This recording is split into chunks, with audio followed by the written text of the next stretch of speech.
Hello, everyone, and thank you for coming through.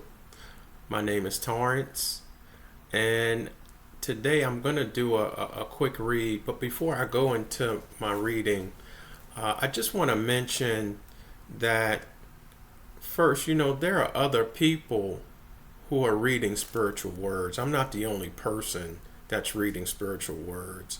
I saw a YouTube video just a few days ago of somebody reading from the book of Enoch.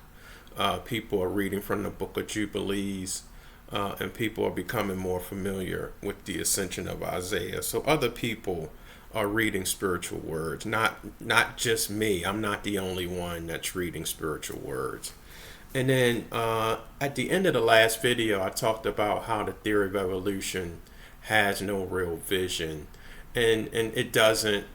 The vision of the theory of evolution is proving that people of color are inferior and the white skinned people are superior. So that's the main vision of the theory of evolution, which means that it's already a biased vision because it's trying to prove something that really isn't true at all. Inferiority versus superiority. Trying to prove that is impossible. And then the third point that I wanted to talk about was the ascension of Isaiah. What we notice when we read the ascension of Isaiah, we notice that Isaiah, he actually is aware of the spiritual realm. He's seen spirits or angels before, but the angel that conducted him was a glorious angel. He could tell right from the beginning that the angel was a glorious angel. So our ancestors, they were familiar with spirits and angels. It wasn't foreign to them. The other point about the ascension of Isaiah is Isaiah was conducted above the firmament. And going above the firmament is what all humans are allowed to do. We all can go above the firmament. But the evil spirits, the watchers, they cannot go above the firmament. They have their limit. But we humans, all humans, are allowed to go above the firmament, which is where the high holy heavens begin. That's the start of the high holy heavens, which is above the firmament. And all of us humans are allowed to go above the firmament. And the evil spirits, they don't like that. They don't like the fact that we can go above it and they can't. They don't like that at all. And then the other point about the ascension of Isaiah is Isaiah's body went through spiritual transformations. So that should say to us that our physical body is not the end all be all. We do have the ability to have a spiritual body. So the ascension of Isaiah, it gives us humans the knowledge and the hope that we're able to enter into the spiritual realm and that we can go above the firmament. And even when people, the humans, they go into space and they float around, you can see the air is different. You can already see that things are different as you go above the firmament. So the ascension of Isaiah, it gives us kind of a bird's eye view of the setup of the high holy heavens. Now I'm going to do a quick read, and I did a read. I wrote something, and I wrote it as if I was a recorder, as if I was a tape recorder or a stenographer, and I was recording the Most High, the Almighty, as if the Almighty was broadcasting on air. And so what I actually wrote is that I'm sharing as if the Almighty is speaking or broadcasting on air. So the Almighty is speaking. The Almighty says, I love my humans and all of my creation. I consider it to be good.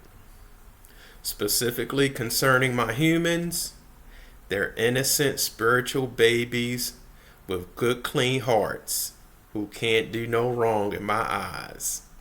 Their struggle is my struggle. Yeah, I know they cheat, lie, kill, lust, covet, compete, compare, complain, criticize, hate, war, and lie some more. But I still have love, patience, and forgiveness for them. My long vision sees their true nature, and I see it in present future time. So do not be afraid of being a spirit being. When I decide to rearrange my creation, my spirits and your human spirit will clearly know it. Keep living your life with excitement and gratitude because your slave ancestors traveled the hard road and still they overcame. Quiet on the set because the Almighty is still on the air. Now I'm going to continue with the Almighty speaking, and I'm going to read the last chapter of my book, which is my favorite chapter. It's an outside message from the Almighty or the Source. I am self-sustaining and self-eternal. For a moment of eternity, I was alone with just my thought. My thought is my counselor, and my wisdom and my word are made. I've seen how all have come before me and trembled in fear. If I turn away my face, all will be destroyed. I dwell in everything, and I've seen the end from the beginning. Before the physical was created, I would go around the spiritual like the sun. But unlike the sun, I had no peace because I was thinking up everything to create. I took some light and darkness and said, be thick. And water was created. I was thinking glass or crystal. I commanded my wisdom to create man with 7 natures and 7 consistencies. 1, his flesh from the earth. 2, his blood from the dew. 3, his eyes from the sun. 4, his bones from stone. 5, his intelligence from the swiftness of the angels in the clouds. 6, his veins and hair from the grass of the earth. 7, his soul from my breath in the wind. And I gave him 7 natures: to the flesh, hearing; the eyes, for sight; to the soul, smell; the hair and veins for touch; blood for taste; the bones for endurance; and to the intelligence, sweetness, or enjoyment. There's no difference between my humans and my angels. To the atheists and the intellectuals who don't believe in a creator, where were you when I laid the earth's foundation? Tell me if you understand. Who marked off its dimensions? Surely you know. Who stretched a measuring line across it? On what were its footings set? Or who laid its cornerstone while the angels shouted for joy? Job 38. What is mankind that you are mindful of them? A son of man that you care for him. You made them a little lower than the angels. You crowned them with glory and honor and put everything under their feet.